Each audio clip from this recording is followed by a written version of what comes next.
यमएक्स player में movie या web series देखते वक्त आपके सामने इस प्रकार का इंटरफेस शो हो रहा है। This audio format EC3 is not supported और आपके मूवी या वेब सीरीज में आवाज़ नहीं आ रही है। तो आप अपनी इस प्रॉब्लम को बड़े ही आसानी से सॉल्व कर सकते हो। करना क्या होगा, चलिए हम आपको बताते हैं। उसके लिए आपको सबसे पहले आ जाना है अपने फ़ोन की होम स्क्रीन पे एंड यहाँ से एमएक्स प्लेयर एप्लीकेशन पे इस प्रकार से होल्ड करके एफ इन्फो में आ जाना है आपको एंड यहाँ से आपको अपने एमएक्स प्लेयर को फोर्स स्टॉप कर देना है।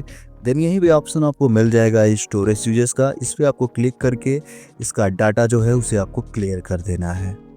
देन पूरा बैक कर देना है एंड अब आपको अपने फ़ोन का एक बाय डिफ़ॉल्ट ब्राउज़र ओपन करना है एंड यहाँ पे आपको सर्च करना है MX player custom code and then आपके सामने इस प्रकार का इंटरफेस शो होगा। यहाँ पर आपको ये पहली वेबसाइट जो दिख रही है इसे आपको सेलेक्ट कर लेना है एंड वेबसाइट में एंटर होते ही आपके सामने यहाँ पर बड़ा सा ग्रीन कलर का डाउनलोड ऑप्शन देखने को मिलेगा। क्लिक करना है, छोटा सा ऐड आएगा, क्लोज कर देना है एंड यहाँ पर आपको बहुत सारे कोड देखने को मिल जाएंगे बट आपको सबसे ऊपर वाला कोड जो पहला होगा उसी को डाउनलोड करना है। सिंपली से डाउनलोड पे क्लिक करना है, आपके सामने आपकी फाइल यहाँ पर डाउनलोड होना स्टार्ट हो जाएगी और फ्यू सेकंड के अंदर आपकी फाइल यहाँ पे देख सकते हैं डाउनलोड भी हो जाएगी।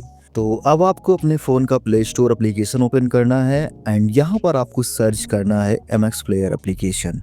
जी हाँ guys, and MX player application को सेलेक्ट करना है एंड चेकआउट करना है कि आपका एमएक्स प्लेयर एप्लीकेशन अपडेट तो नहीं मांग रहा है।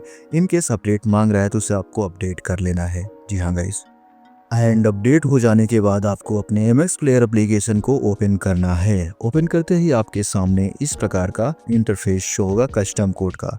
तो यहाँ पर आपको सिंपली से दो ऑप्शन देखने को मिलेंगे, कैंसिल एंड ओके का। आपको सिंपली से ओके बटन पे क्लिक करना है। यहाँ पे आपको रीस्टार्टिंग या रिलोड कोड का ऑप्शन मिलेगा, ओके करना। MX player application automatically close होगा एंड ऑटोमेटिकली ही ओपन हो जाएगा और आपका कोड यहाँ पर अप्लाई हो जाएगा। तो हमारा कोड यहाँ पे अप्लाई हो चुका है। अब बारी है आपको लाइव प्रूफ दिखाने की। तो हम यहाँ से उस वीडियो को प्ले करेंगे जिसमें हमें this audio format EC3 is not supported की प्रॉब्लम देखने को मिल रही थी और देख सकते हो हमने उस वीडियो को प्ले किया है, हमें ऐसी कोई प्रॉब्लम नहीं आ रही है और हमारी आवाज़ बिल्कुल प्रॉपर तरीके से आ रही है और हमारी प्रॉब्लम यहाँ पे सॉल्व हो चुकी है। तो इस प्रकार से अपनी इस प्रॉब्लम को आप सॉल्व कर सकते हो। अगर आपकी प्रॉब्लम सॉल्व हो गई हो तो आप हमें कमेंट करके जरूर बताओ। मिलते हैं नेक्स्ट वीडियो में, तब तक के लिए बाय, धन्यवाद, थैंक्स फॉर वॉचिंग।